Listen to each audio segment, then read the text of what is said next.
Bienvenue dans le podcast Équilibre ta vie avec Divine Aurélie. Dans cet épisode, j'ai envie de te partager ma vision de la vie, comment je vois la vie. Pour moi, la vie c'est un peu comme une succession de vagues. Des hauts, des bas, des hauts, des bas. On remonte, on redescend. On a des moments où on se sent bien, où tout semble s'aligner, où on dirait qu'on est plutôt dans ce cercle vertueux, où tout va bien, la vie nous sourit, la chance nous sourit. Et puis, il y a les creux des vagues, où on est dans ce cercle vicieux, on a l'impression qu'on n'a pas de chance, que tout nous tombe dessus, qu'on se sent moins bien, dans des émotions, des énergies qui sont moins agréables. Pour moi, la vie c'est vraiment ça, c'est cette succession de hauts, de bas. Et on a le choix entre affronter la vague avec force, essayer de lui rentrer dedans, ou alors on a le choix de prendre la vague comme le font les surfeurs. Alors, quelle est la différence ? Pour moi, quand on essaye de forcer la vague, de l'affronter, c'est que on n'accueille pas ce qui se passe pour nous. On n'accueille pas ce qui se passe, ce que l'on ressent, ce qui nous traverse. Et du coup, on a une tendance à rester au fond de la vague, à rester dans ce creux et à pas s'y sentir bien, à pas savoir comment s'en sortir. Simplement parce que on n'accepte pas que ça puisse être plus difficile. Et alors ça veut pas dire que quand on surfe la vague, c'est forcément facile d'accueillir. Mais on sait que on va pouvoir changer les choses. Et quand on n'accepte pas ça, quand on n'accepte pas que c'est possible de changer ce que l'on vit, quand on reste dans cette fatalité que de toute façon ça peut pas être autrement, ou que on ne regarde pas la situation en prenant du recul, en essayant de la voir différemment, qu'on n'accueille pas les émotions qui sont là, eh bien c'est plus difficile de remonter, ça met plus de temps. Parfois on peut rester longtemps dans ce creux. Alors, pour pouvoir remonter, ça va demander à regarder la situation en face. Voir que on peut l'affronter différemment, qu'on peut la regarder différemment.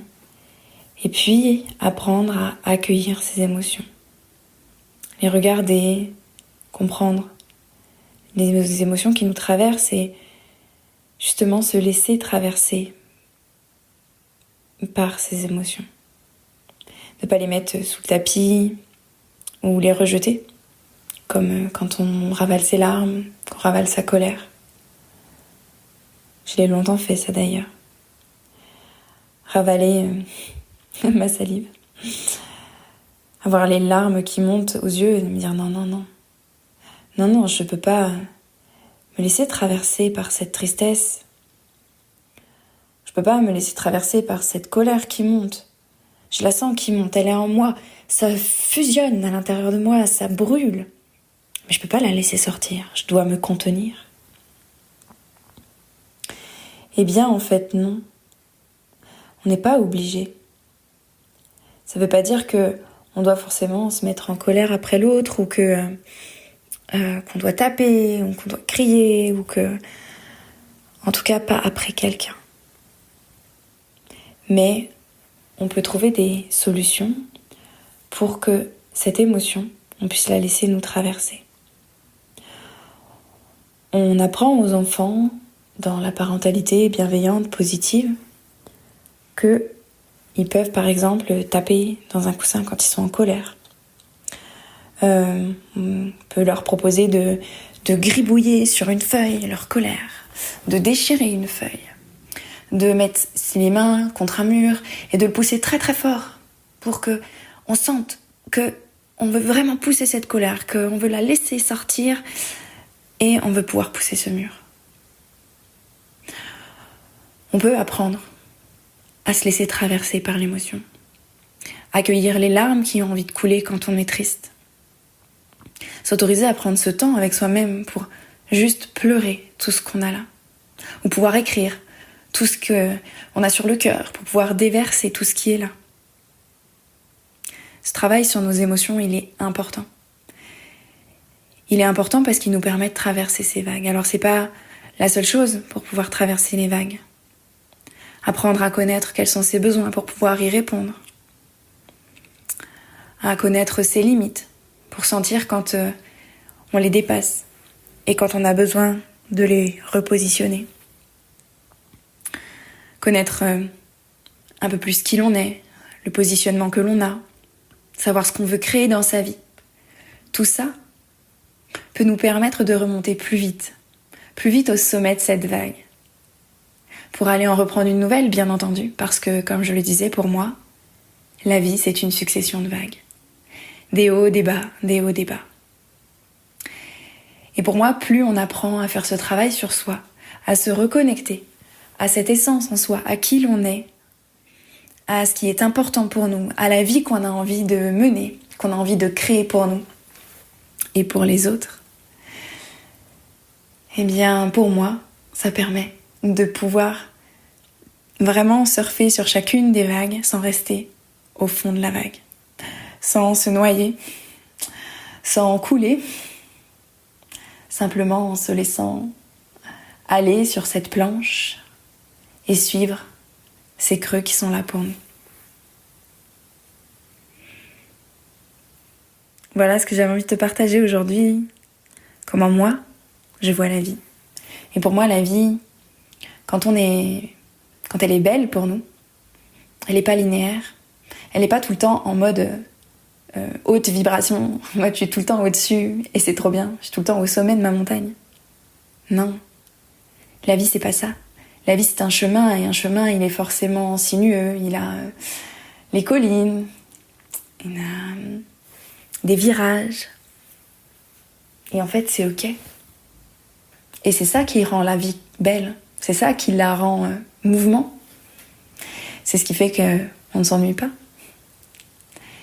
Mais c'est sûr que quand on est dans un chemin où on y voit plus clair, dans un chemin où tout nous paraît sombre, tout nous paraît triste, tout nous paraît tellement compliqué, alors c'est difficile de se dire que la vie peut sembler belle.